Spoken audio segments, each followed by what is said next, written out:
Salam dəyərli müəllimlər, hər birinizi xoş gördük. Bu videoda keçən dəfə paylaşdığım statusla bağlı daha ətraflı məlumat vermək üçün çəkirəm. Deməli, Azərbaycan dili ixtisas filoloqların Azərbaycan dilindən yaşadığı problemlər. Mən müşahidə edirəm ki, məsələn, ədəbiyyatı kifayət qədər yüksək yazan müəllimlər var ki, məsələn, 15-0 ədəbiyyat yazıblar, kurikumu çətin düşməsinə baxmayaraq 18 kurikum yazıblar.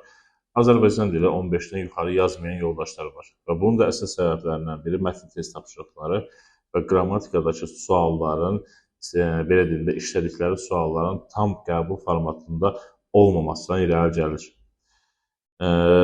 Dediyim kimi, əvvəl də məlumat vermişdim bununla bağlı.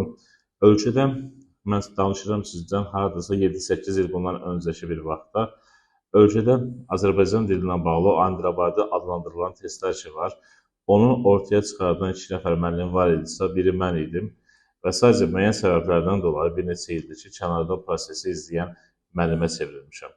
Artıq baxıram ki, MİQ qəbulu mən istədiyim formata gəlib çıxıb. Yəni necə? Sözün əsl mənasında artıq sözünün deməyin vaxtıdır. Yəni yenidən inşallah geri dönüşüm olacaq və yaxın 3-4 ay ərzində siz həm qrammatika suallarında, həm də mətn suallarında həmin fərqi görəcəksiniz inşallah. Mətn suallarının işlənilmə qaydaları olsun, mətn suallarını haradan işləsəm uğurlu olar. Məsələn, mənim dərslərdə ən çox müdavimələrdən eşitdiyim sual bu olurdu ki, mənim mətn testlərini haradan işləyək deyə. Mətn testlərinin işlənilməsi ilə bağlı xüsusi dərslərimiz olacaq ki, həmin o dərsdə sentyabr ayından başlayaraq tədris olunmuş olacaq. Mətnlər, yəni davamlı şəkildə, məsələn, sən fonetikanı keçirsən, leksikanı, ismi keçirsən, davamlı olaraq mətn testləri də işlənilmiş olacaq. Və Pirus'dan qrammatika sualları ilə bağlı tutarlı suallar ortaya qoyulacaq ki, artıq 3-4 ay müddətində o testlər qəbul olunacaq. Əvvəl necə idi?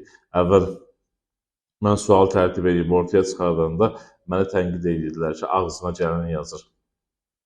Həmin o ağzına gələn testlər təzədən yazılmış olacaq. 3-4 ay müddətində tənqid olunacaq, 3-4 aydan sonra artıq qəbul olunmuş olacaq. Və o qəbul olunmada əminəm ki, bir çox müəllimin uğurlu nəticə göstərməsindən gətirib çıxartmış olacaq. Və nəzərinizə çatdırıram ki, sentyabr qruplarımıza endirimli qiymətlərdən yararlana bilərsiniz. İndidən qeydiyyatdan keçirsə olsanız, endirimlər sizin üçün keçərli olacaq. Artıq oktyabr, noyabr qrupları üçün həmin endirim kampaniyası tətbiq olunmuş olmayacaq. Və bu il ibtidai siniflər üzrə də dərslər götürdüyümə görə filoloqlar üçün də qruplar məhdud sayda olmuş olacaq. Yəni, ola bilər ki, yanvardan sonra ümumiyyətlə heç qrup açılmış olmasın. Ona görə də indidən qeydiyyatdan keçməyi tövsiyə edirəm. Diqqətinizə görə təşəkkür edirəm.